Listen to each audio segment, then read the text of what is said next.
என்கிட்ட பணமா ஜனமான்னு கேட்டா கண்டிப்பா ஜனம்னு தான் நான் சொல்லுவேன். ஏன்னா எனக்கு பணம் முக்கியம் இல்ல. பணமா ஜனமா அப்படின்னு கேட்டா என் ஜனம் தான் எனக்கு முக்கியம். என்கிட்ட எவ்வளவோ பணம் இருக்கு எல்லாம் எப்படி? இந்த ஜனம் டிக்கெட் வாங்கி படம் பார்த்ததுனாலதான். நார்மலா டிக்கெட் வாங்கி படம் பார்த்திருந்தா இவ்வளவு எல்லாம் வந்திருக்காது. பிளாக்ல டிக்கெட் வாங்கி படம் பார்த்ததுனாலதான் என் படம் ரிலீஸ் ஆன முதல் 2 நாள் போற ஷோ இருக்குல்ல, அதுக்கு பேரு பிளாக் பஸ்டர். தட் மீன்ஸ் அன்னைக்குதான் பிளாக்ல போய்கிட்டே இருக்கும். ஏன்னா வெள்ளி சனி ஞாயிறு அப்படி வெள்ளி சனி ஞாயிறுனால பொழைச்ச நான் தான் இன்னைக்கு வெள்ளிக்கிழமை கரூருக்கு வந்திருக்கேன். கரூர்ல இறந்த அந்த ஜனத்தை பார்க்க வந்திருக்கேன். அன்னைக்கு ஏன் நான் பாக்கல அப்படின்னு கேக்குறீங்களா? அன்னைக்கு நான் போய் ஓடி ஒளிஞ்சேன்னு இவங்க ஈவிரக்கமே இல்லாம சொல்றாங்க. நான் என்ன போய் ஓடி ஒளிஞ்சேனா? இப்படி ஒரு சம்பவம் நடந்துருச்சு. இது ஏன், எதனால, அதுக்கான பின்னணி என்னன்ட்டு அந்த வலியோட வீட்டுல உட்கார்ந்துட்டு இருக்கிறேன். ஓடி ஒளிஞ்சிட்டான்னு வர சொல்றீங்களா? வாயின்னு முன்னிருந்தா என்ன வேணாலும் பேசுவீங்களா? என் வலி வேதனை என் மக்களை இழந்த வேதனைங்க. எந்த மக்களை இழந்த ஒரு குழந்தைங்க.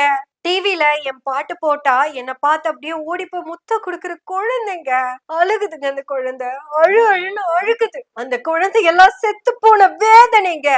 அந்த வேதனை எல்லாம் மனசுக்குள்ள அப்படியே வச்சுதாங்க மலேசியால போய் ஆடியோ லான்ச்ல அந்த ஆட்டம் ஆடுவேன். கச்சேரி எங்க அண்ணன் தலபாதி கச்சேரி வாங்கண்ணா வணக்கங்கண்ணா.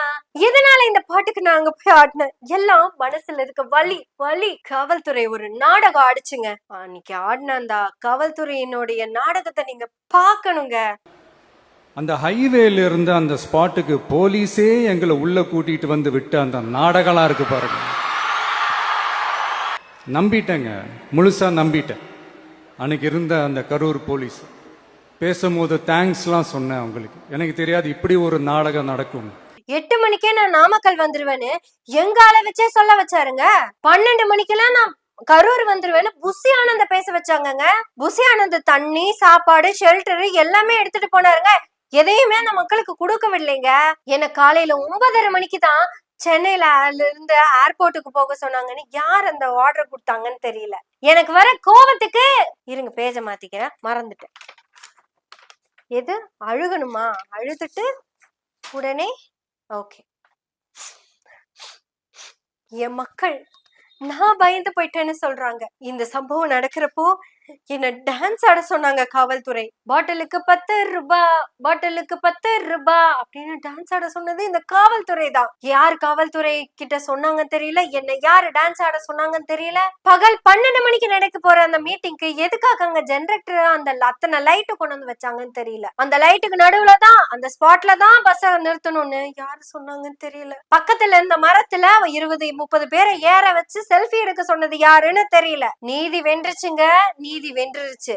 சிபிஐ விசாரணைக்கு போயிருச்சு. சரி, நீதி வெல்லட்டும், நமக்கு என்ன அவசரம்? அது வேற கோர்ட்ல இருக்கிற கேஸ், ஒன்னும் பேச முடியாது. கண்டெம்ட் ஆஃப் த கோர்ட் அப்படின்னு நமக்கு மட்டும் தான் பொருந்தும், சிஎம்முக்கெல்லாம் பொருந்தாது. அவருக்கு என்னங்க, அவரு சிஎம் என்ன வேணாலும் பேசலாம், ஏதோ நம்ம எனவே பேசுவோம்னு பேசிட்டு போற ஆளுங்க. இத கூட தொடர்ந்து பேச முடியாத அளவுக்கு தான் ரிப்போர்ட் பண்ணி அவ்வளவு கட்டுப்பாடுகள், வியூஸே போக மாட்டேங்குது. 1000 வியூஸ் 2000 வியூஸ் போறாதே 1 நாள் 2 நாள் எடுத்து ரொம்ப கஷ்டமா இருக்கு. இப்படி போயிட்டு இருந்தா மாசம் பேமெண்ட் எப்படி கிடைக்கும் நமக்கு?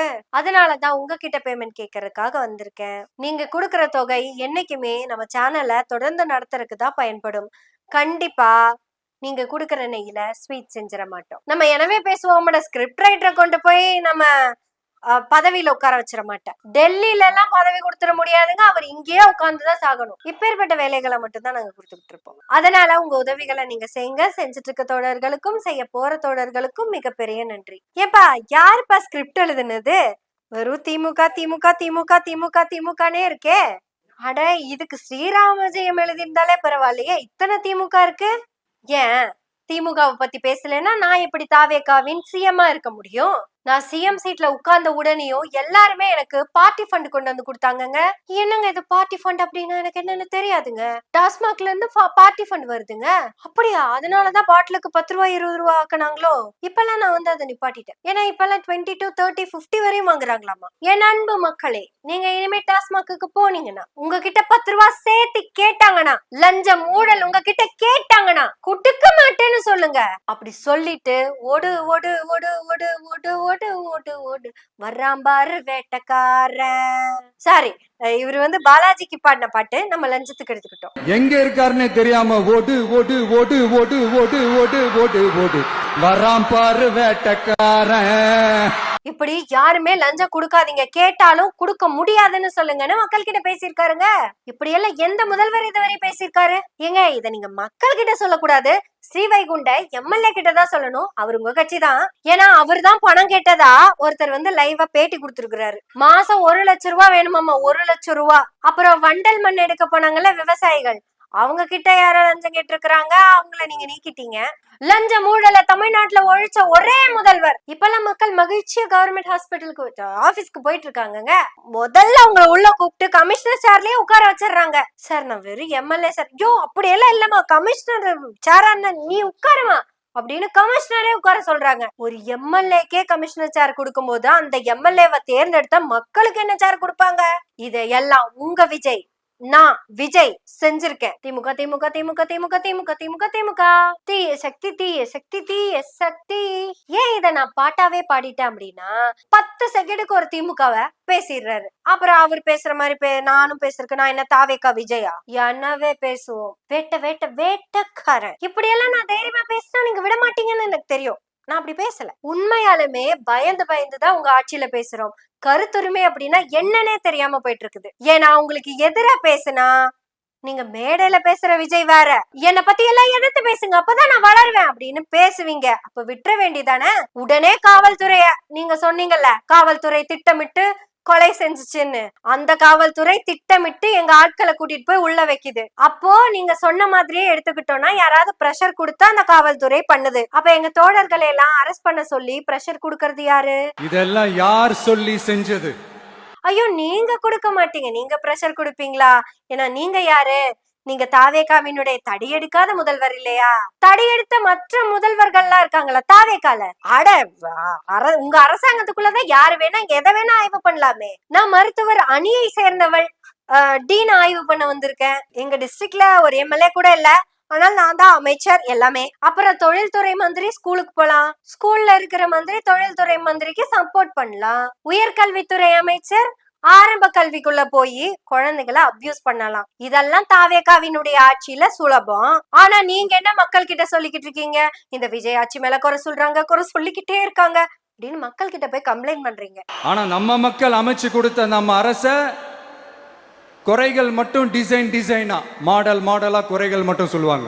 தமிழ்நாட்டில் முதல்வராக பதவியேற்ற திரு நடிகர் தாவேகாவின் தலைவர் திரு விஜய் அவர்களே, இதுவரைக்கும் நாங்க தாவேகா ஆட்சி மேல சொன்ன குற்றங்கள் நடந்ததா இல்ல நடக்கவே இல்லையா, இல்ல எங்க கற்பனையா? அன்னைக்கு கரூர் சம்பவத்துக்கு அப்புறம் உங்க மொத்த கட்சியும் ஓடி ஒளிஞ்சது அப்படின்னு சொன்னது உண்மையா இல்ல எங்க கற்பனையா? நீங்களே 3 நாள் கழிச்சுதான் வேதனை தாங்காம வீடியோ போட்டீங்க. 30வது நாள் மலேசியால போய் ஆட்டமும் போட்டீங்க. வேதனையில தான் டான்ஸ் ஆடினீங்களா இல்ல வேதனை இல்லாம டான்ஸ் ஆடினீங்களா? நீங்க தான் சொல்லணும். இப்ப கூட பாருங்க, நீங்க தான் இறந்து போன அந்த குடும்பத்தினர்களுக்கு கவர்மெண்ட் வேலை கொடுக்க போறீங்க. இதன் மூலியமா நீங்க மறைமுகமா என்ன சொல்ல வரீங்கன்னு நாங்க தெரிஞ்சுக்கிட்ட, நீங்க சொல்லிட்டீங்கன்னா நாங்க தெரிஞ்சுக்குவோம். ஏன்னா கரூரை சேர்ந்த ஒரு டிஎன்பிஎஸ்சி எக்ஸாம் எழுதிக்கிட்டு இருக்கிற ஒரு பெண்ணுடைய அப்பா வேதனையா என்கிட்ட சொன்ன விஷயம் இதுதான். என் பிள்ளை இது வரைக்கும் 3 தடவை எக்ஸாம் எழுதிட்டா. பயங்கரமான காம்படிஷன். சரியா அதை கொண்டு போய் ரீச் பண்ண முடியாம முழிச்சுக்கிட்டு இருக்கா. பேசாம அந்த கூட்டத்துக்கு ஐடியாலஜி வேறையா இருந்தாலும் போயிருந்தேன்னா என் புள்ள இன்னைக்கு கவர்மெண்ட் ஆபீசர் ஆயிருப்பால. எப்படி சார் அந்த அப்பா சொல்றது உங்களுக்கு சரியாதான் படுதா? இது வரைக்கும் டிஎன்பிஎஸ்சிக்கு எக்ஸாமுக்கு ப்ரிப்பேர் பண்ணிக்கிட்டு இருக்கவங்க, எழுதுனவங்க, எழுதிட்டு இருக்கவங்க எல்லாருமே சொல்றாங்க, நான் எதுக்கு இவ்வளவு கஷ்டப்பட்டு எக்ஸாம் எழுதணும்? ஒன்னா என் குழந்தையோ இல்ல அப்பாவையோ ஹஸ்பண்டையோ இல்ல அம்மாவையோ நான் அந்த கூட்டத்துக்கு அனுப்பி இருந்தா போதுமே அப்படின்னு நினைக்க வச்சுட்டீங்கல்ல.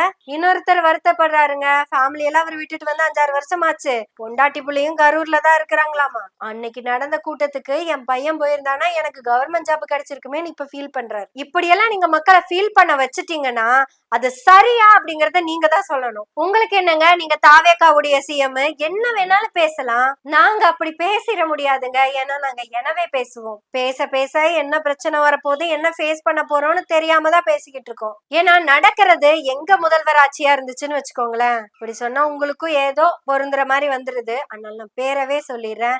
எங்க மக்கள் முதல்வரான முத்துவேல் கருணாநிதி ஸ்டாலின் அவர்களுடைய ஆட்சியா இருந்துச்சுன்னு வச்சுக்கோங்களேன். அவரு ரொம்ப தெளிவா சொன்னாரு, அது மாதிரி நடந்தும் காமிச்சாரு. எந்த கட்சி தலைவரும் தன்னுடைய தொண்டர்கள் சாகிறத விரும்ப மாட்டா. அப்படிப்பட்ட முதல்வர்கள்லாம் இருந்த இடத்துலதான் எனக்கும் இதுக்கும் எந்த சம்பந்தமும் இல்ல, என்ன கட்டாயப்படுத்தி லேட்டாதான் கிளம்ப சொன்னாங்க, என்னோட செக்ரட்டரிய யாரோ கட்டாயப்படுத்தி மக்களை எல்லாம் 8 மணிக்கு வாங்கன்னு நாமக்கல்ல சொல்லிட்டாங்க, 12 மணிக்கு வருவாருன்னு கரூர்ல சொல்லிட்டாங்க. இப்படி இவங்கெல்லாம் யாரோடதோ நிர்பந்தத்துக்கு அடிபணிஞ்சு பண்ணன மாதிரியும், இந்த இப்ப சிஎம்மா இருக்கிற விஜயும் அன்னைக்கு யாரோ கட்டாயப்படுத்தி அந்த லேட்டா வர சொன்ன மாதிரியும், இவரு லேட்டா வந்துட்டு அந்த ஸ்பாட்டு கொண்டு நிறுத்தினதுக்கு போலீஸுக்கு நன்றி இவரை கட்டாயப்படுத்தி சொல்ல சொன்ன மாதிரியும் இப்ப மக்கள் கிட்ட கம்ப்ளைண்ட் பண்ணிக்கிட்டு இருக்காரு. அதெல்லாம் நீங்க பேசலாம் சார், நாங்க பேசிட முடியுமா? நாங்க ஏதோ ஒரு வாரமா கோயம்புத்தூர்ல இருந்து பேசுறோம், எனவே பேசுவோம், கோயம்புத்தூருக்குள்ளதான் இருக்கிறோம். சரிங்க மக்களே, அவர் இப்படித்தான் பேசிக்கிட்டே இருக்காரு, நம்ம பேசுறத பேசுவோம். நாங்க தொடர்ந்து பேசுறதுக்கு உங்களோட உதவி தேவைப்பட்டுக்கிட்டே இருக்கு. நீங்க உதவி பண்ணுங்க. உங்களுடைய உதவிகளை எதிர்நோக்கி நன்றியோடு காத்திருக்கிறோம். பேசுவோம், எனவே பேசுவோம் நாள்தோறும். உங்களுடைய ஆதரவுகளை நன்றிகளோடு எதிர்பார்த்து கொண்டிருக்கிறோம். நன்றி, வணக்கம்.